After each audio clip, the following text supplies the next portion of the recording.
You're listening to the blondishnet podcast. I'm Niall Flores, and I'm your hostess. I cover topics like WordPress, blogging, social media, search engine optimization, and web design. I hope with this podcast that you'll be able to rock out your website like a rock star. So let's get it on. This podcast is on blog resolutions. It's a mini episode, which means it'll be between 2 and 10 minutes. And on blog resolutions, and please don't ask me why I don't call it bloglutions, because I don't like the cutesy term. And it's kind of like when people kind of maul the word entrepreneur and say, oh, I'm a mompreneur and everything else. No, you're an entrepreneur, okay? The other one just has no logical meaning. And I feel the same way of the word bloglutions. So throughout this one, it's blog resolutions. And blog resolutions are basically just like, anything that you do around New Year's on making plans and goals, which, we call our New Year's resolutions. And a lot of people really want to know whether it's, important to have some blog resolutions. And, it's not necessary, but actually it could help your site, so you should probably consider it. And the reason is that a lot of people do a lot of plans and goals around the new year, and it's not just on a personal level, it's also other companies. And so they're looking to improve for the next year. And so maybe in you doing this, making plans and goals for your blog, you can also try to either keep up with the times or beat the times. And obviously for your site, we want to beat the times. So, you want to become, more popular. You want to influence people. You want to do something. And I don't care whether you're a personal site that has only been blogging and you maybe only have a circle of people that it's really tight and everything.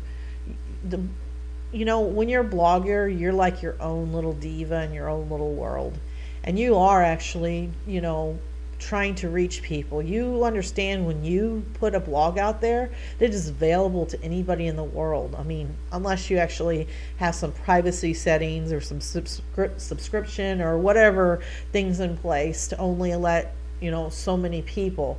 Still even on that level, you're wanting to reach out to some people. You want your blog to do something. You want to gain subscribers. You want to have people come and comment. You want people to come and follow you. You want them to do something. And so your blog resolutions really should be focusing around stats, previous where you are and where you want to be. You also want to look at all the topics you've covered and figure out what you haven't covered. You want to reach out to your readers and ask them what they want to read about. What is it that you haven't talked about before that will just make that your blog so much more interesting? That's a thing. A lot of bloggers, they might go out and blog for themselves and they have so many things to do. I have to admit, even though my site is a little more technical, a lot of times I will, put together things, based on what I'm feeling at the time, what I need to get off my mind. For example, like this podcast.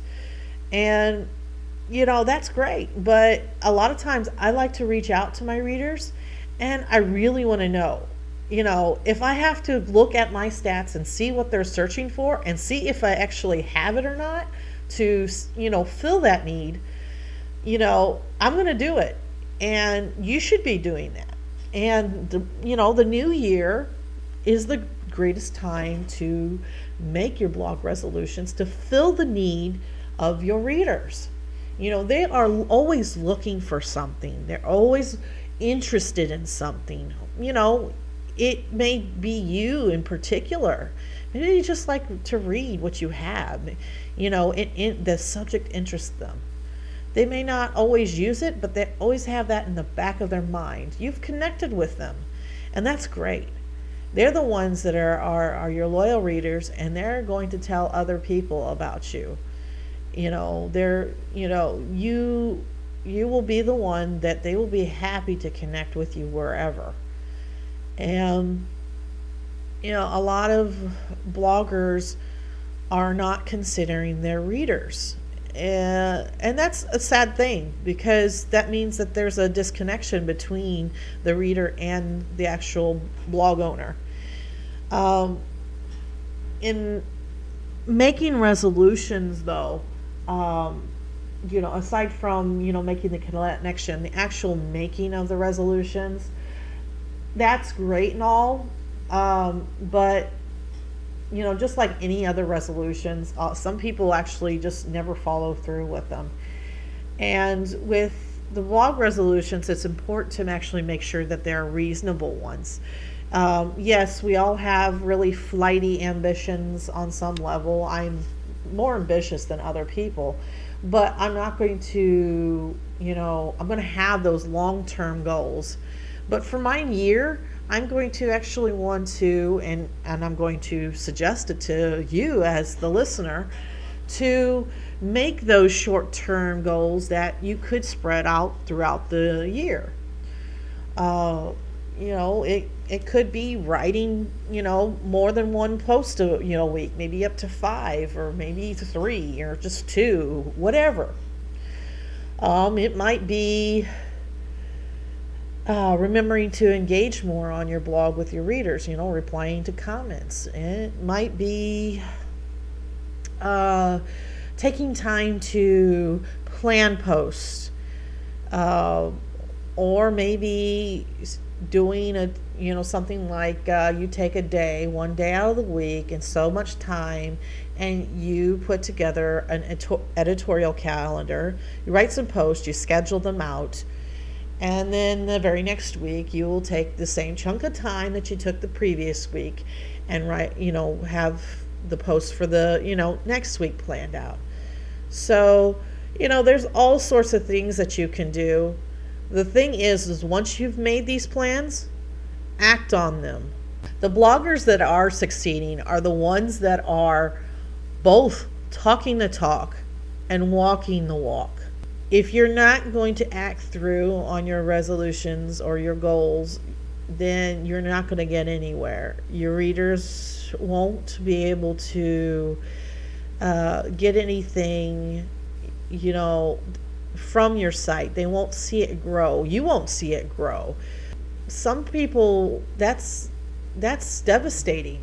I mean, that just means that you start to become burnout. You've been creating all this content. You see your traffic decline. You see comments decline. You see social shares decline. And you just don't know what to do. You wonder if it's actually worth having the site and everything. So for me, as a person that does consulting and everything for other bloggers, other businesses and everything, I've seen other blogs and businesses go down because they did not just talk the talk and walk the walk. They just talked the talk. And I'm going to do this, but they never did it. And they only have themselves to blame. For me, it's kind of sad. They paid me for this time and I got them all fired up, but it just sputtered out. They have so much tools, out their hands. You as a listener have so many tools at your hands. So I want to conclude that if you do make any resolutions, and I hope you make some for your blog, that once you've done it, follow through with your plan. Thank you for tuning in to this blondishnet podcast episode. And once again, my name is Niall Flores. You can either like, comment, or even ask questions wherever this podcast is posted at. I'd be happy to answer them. If you're looking for WordPress design and development services, I actually specialize in designing and developing WordPress websites that convert, which means I can deliver a website that you can use in order to gain subscribers, social sharers, comments, and even buyers. So, in other words, I make sure you get a return on investment. So please seek me out at blondish.net. That's blondish.net. Again, thank you so much for tuning in, and I'll see you on the next blondish.net podcast episode.